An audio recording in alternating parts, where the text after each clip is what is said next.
Director of Research and Evaluation at the Greater New Orleans After School Partnership and holds an illustrious Ph.D. from Yale University in American Studies. And she has served in the world, she's worked for over a decade on issues of evaluation, particularly in the field of youth development, and also has done marketing consulting, which is actually news to me, for some corporate clients, including Hershey's and Hallmark, and card people. Please welcome her, even though she's a home girl. Aha! Look at you. Rock star. Okay, so that's me. I wouldn't claim to be Lucy Freeman because she's someone who is, when we transition from what I'm saying to what she will say, that she is someone that in New Orleans we are looking to emulate the work of the After School Corporation in New York. And so we can't claim to be there yet, but we're working on it. As Deirdre said, I'm the research director at After School Partnership, and so I'm going to speak just really briefly about, as Deirdre said, one of the opportunities for really robust and fruitful school community partnerships is around out-of-school time and out-of-school time learning. And so I'm just going to give a brief overview to lay the landscape of exactly why that is so crucial to our young people, particularly to our young people who are attending schools that have traditionally not excelled with their academics. Then I'm going to transition to Dr. Friedman, who will speak more specifically about models in which that can work really effectively, models that we're looking at to learn from here in New Orleans.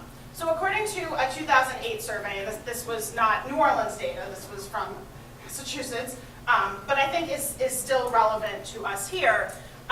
Between a third, coming up to close to a half of teachers, depending on what level at which they were teaching, felt like they don't have the time they need in the school day and in the school year to meet their goals for their kids in terms of delivering curriculum.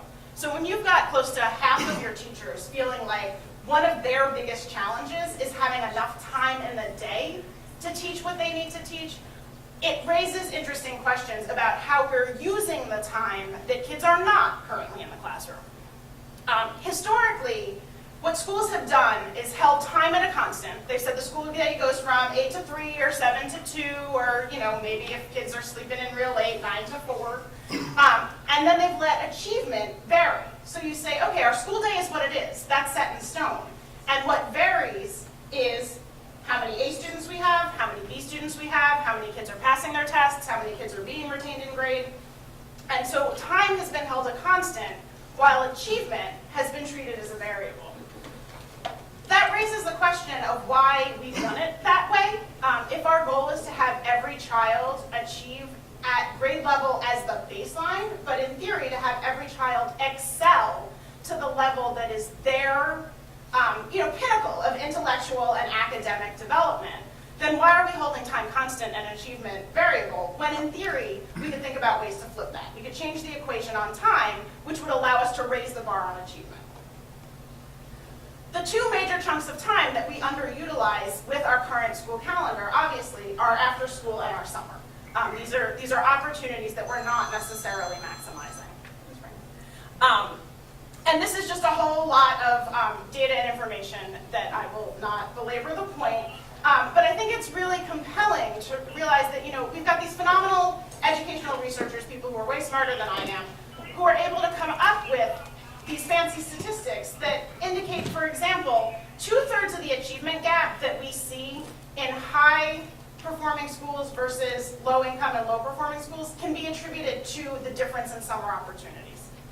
If we had functional summer opportunities for every kid, we could close close to 2/3 of the achievement gap. I mean, that's a really, really compelling way to think about the work that we're doing as educators and as community organizations who are dealing with kids year-round as they navigate their environments holistically, right? I mean, kids' experience in the world isn't just school silo, after-school silo, medical silo, social service silo. They experience the world in a holistic way, but we're not necessarily thinking about the ways we deliver services to them and deliver learning opportunities to them in that same holistic way.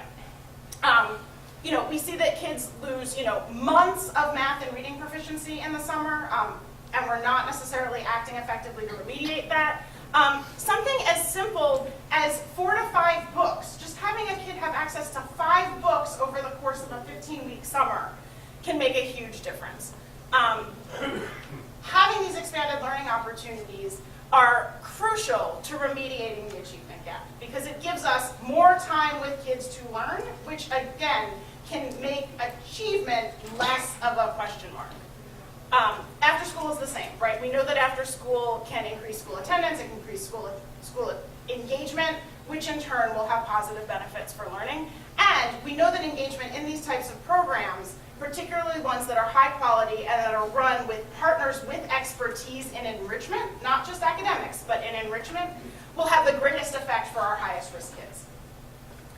So, how does this happen? We know that, as Michael said, you want OST learning to support school day learning, but not to repeat it, because that's not going to increase engagement if you're just doing more of the same thing that the kids don't like in the first place.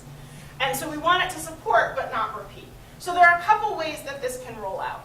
One can be wholly school-based. You can have your school sort of own summer and after school, where they provide the services, they design the curriculum, and it's very much, I don't want to say territorial, but it's sort of a closed-door approach. The other way is to make this a truly robust school-community partnership, where you bring in community-based partners who, again, have expertise not only in child development, but also in the content of the types of information and the types of opportunities they're developing. So it basically enriches and diversifies the expertise base among the adults that are touching these kids and their learning opportunities. So with that, I'm going to turn it over to Dr. Friedman to talk specifically about, yes, so that Kevin's going to turn it over to Dr. Friedman to talk specifically about what those models look like. But if folks, obviously, there will be time for questions later, but also if folks are particularly interested in the research, I've built into those slides, which will be available to you later, the bibliography. And so if you have questions, you can come to me, or you can always just access the hidden slides. Thanks. Thank you, Lauren. Okay.